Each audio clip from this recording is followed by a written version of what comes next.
We must value time without trying to figure out how to manipulate it. It's not to be manipulated. It's to be utilized for God's purposes.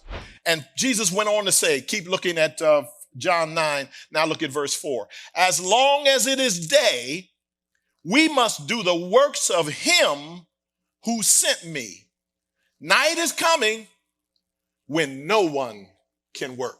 Now get the glory of that. He's talking in the day before electricity. So you can't just flip a switch at night and keep working. Some of y'all work graveyard. You get to work graveyard because you get lights. In his day, the only light would have been a torch. Nobody worked graveyard in Jesus' day. He's saying night is coming, you won't be able to work.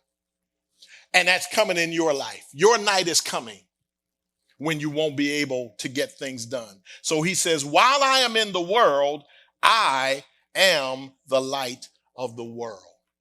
In other words, I've called you to do some things and I'm going to give you time to do it. So this is all I want to do is I establish the foundation for the rest of what I'll be sharing about our use of time. The fact of the matter is we've got to know it's a precious commodity you can't get back. If you waste it, you can't get it back. If you blow it, if you just use it in ways that are unproductive, you can't get it back. You can redeem the time by, once you realize that, try to make up for it by maximizing what you have left, but you can't get it back. And in some cases, a lot of us have got to run hard from where we are right now in order to do everything God's put on our hearts to do. Some of us have already wasted too much time. Come on, think about your life now. Think about the things that God has put in your heart to do, the things you know you need to do for yourself, for your family, for the church, for the kingdom of God. Whatever it is, there's some things that you know you ought to get done. And you also, if you're being honest with yourself, you're saying, and I have wasted a lot of time. Sometimes you've wasted time running down behind people who you wanted to be a major factor in your life. They were not ordained to be that, but you just wanted them to be that. And you spent your time chasing them and trying to pursue something that was not for you. It is time for you to realize night is coming. If they're not with you, it's for a reason. Y'all got to learn when folks show you they're not with you, believe them. I don't care. They used to be feeling me. Not anymore. They have graduated from feeling you. They no longer are feeling you. Come on, somebody. And you got to realize if you're not feeling me, why am I still feeling you? What sense does that make? I'm running down behind you. No. I'm called according to purpose. If you're supposed to be with me, you would be blessed if you hooked up with me. You would be the recipient of a blessing just by being associated with me. But if you're trying to drop me off, oh no, It's not my loss, it's your loss. So once they show you they're moving in another direction, let them go. If they're in your house, hold the door open. Lord bless you and keep you. Lord make his face shine upon you. Be gracious unto you. The Lord lift up his countenance upon you and give you peace. Bye.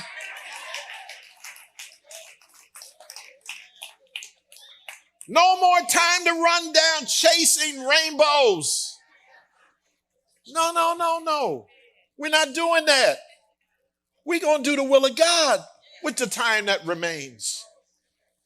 You've heard me tell the story of a friend of mine, Bishop Tyrone Cushman. I first heard him tell it years ago, never forgot it. He said when we were boys in Detroit, my brother and I, we loved playing ball in local playgrounds as I did as well. I can relate growing up in Philly. And he said, one day we were in a game at the playground and it got particularly good. He said, but my family was real strict. My dad had a strict rule that when he got home from work, He would go into the bathroom and wash and change, and then he'd come out and go to the table, and the food, because my mother knew the routine, would be on the table, and he was to sit down at the table with his children at the table and his wife serving us. He'd pray and serve and eat. That was the rule in my house, he said. And there was to be no variance from that. If any of the kids were not at the table, there was a problem. Some of y'all grew up in those days. They're long gone. So don't worry about what happens today.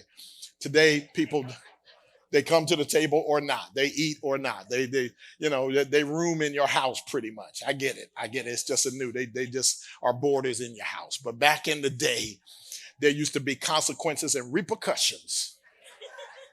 Y'all remember the day of consequences and repercussions?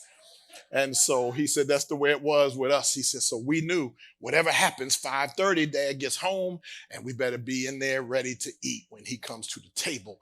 And he said, this particular day, the game at the playground got real good. And we were playing. And he said, suddenly, panic hit me. And I said, oh, does somebody have a watch? What time is it? And he's asking around. And he said, one person, oh, it's 5:25. And he said, we were several blocks from home.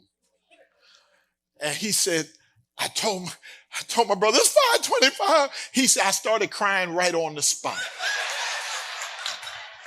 just started crying just because I'm anticipating I'm not going to be able to get there.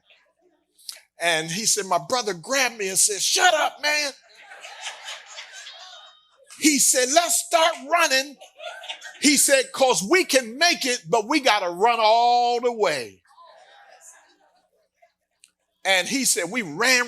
He said, I'm wiping my tears and running down block after block after block and all that. He said, we hit the door. And just when we hit the door, my father was coming out the bathroom.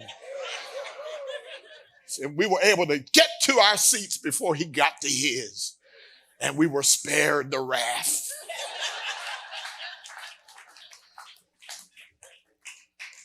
Let me tell you something. You can make it, but you're going to have to run all the way. Some of y'all don't have any more time for fooling around. You've done enough fooling around. You've done enough making mistakes. And we get it. You got some things wrong. It cost you dearly. But God is a God of grace. And part of that grace will help you redeem the time if you are committed to running all the way. If you are committed to making sure that your last mistake is not going to hinder your future success.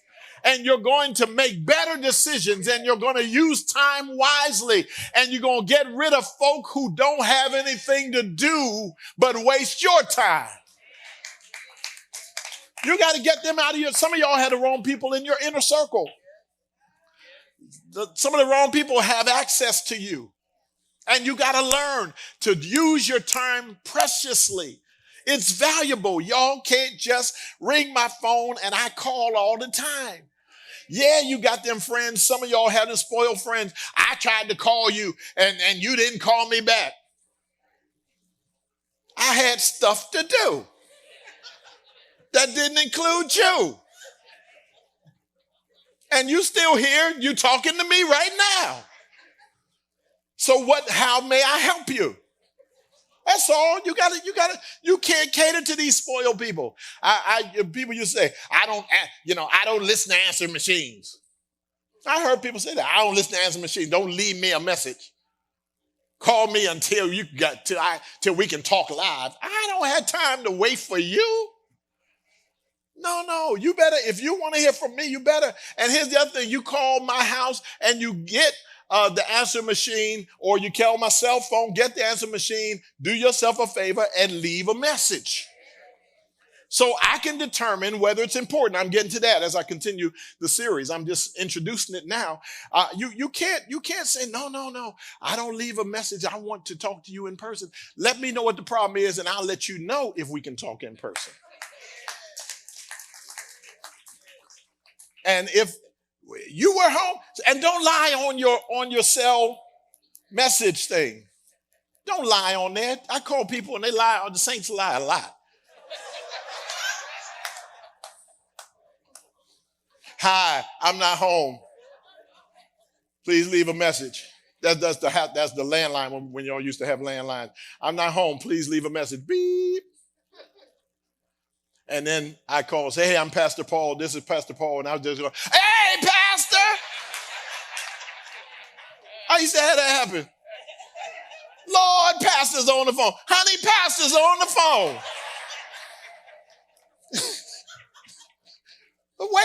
Wait. That machine just told me you weren't home. Don't lie on your machine. If you call my house, here's what you're going to hear. You've reached the Shepherd residence. Please leave your name, phone number, and a brief message. Thank you and God bless you. Beep. I know because I recorded it. That's what you're going to hear. You called this the Shepherd's residence. Leave a name, phone number, brief message. God bless you. That's it. I ain't telling you whether I'm there or not. You don't need to know whether I'm there or not. I may be there and I'm watching TV. I may be there and I'm with my family. I may be there and something important going on. Or I may be there chilling out. And it's a not you right now time. Whatever the case, I deserve the time that God has given me left. And you can't intrude on it without my permission. That's the way you got to live. So see, some of y'all already, I can't imagine saying that to my friends. Well, there's your problem. You're letting them dictate your life. You got to own your schedule. I'm coming to it next time around. You got to own your schedule. If you don't own it, somebody else will. And so you've got to do what Moses said in Psalm 90. Not all Psalms were written by David. Some were written by other psalmists. Psalm 90 was a psalm of Moses. Here's what it says in verse 12. Teach us to number our days that we may gain a heart of wisdom. Lord, help me to number my days. Now, that doesn't mean you know how many there are. Before that verse, he had made a statement that's saying the days of our years are 70, or perhaps if by reason of strength, they are 80. He was saying, generally speaking, as he was looking at people in his days, lifespans, he said, are running pretty much 70, sometimes 80 years. He was just giving generalities. 70, that's why it's a big deal. Whenever people hit 70, it's a big deal. Like, wow, praise God, you made 70. Sometimes you make it to 80, make 80. I got my oldest, my only living greatest generation member sitting right here in front of me right now. And he is pushing up there toward 100. Still hanging in here. I'm so glad. My last greatest generation member. But God has been good all those years. But you don't have any guarantee you're going to be like Elder Hammonds. And a lot of us have to be prepared to go now. We hope God gives us more years, but we got to be ready now. And the best way to be ready is get everything done you can get done for God right now. And we must understand the value of time. So next week, we're going to continue this, and I'll start building on this foundation and talking about how the Bible gives us principles and practices for maximizing our time so that one day we hear the Lord say, well done, good and faithful servant.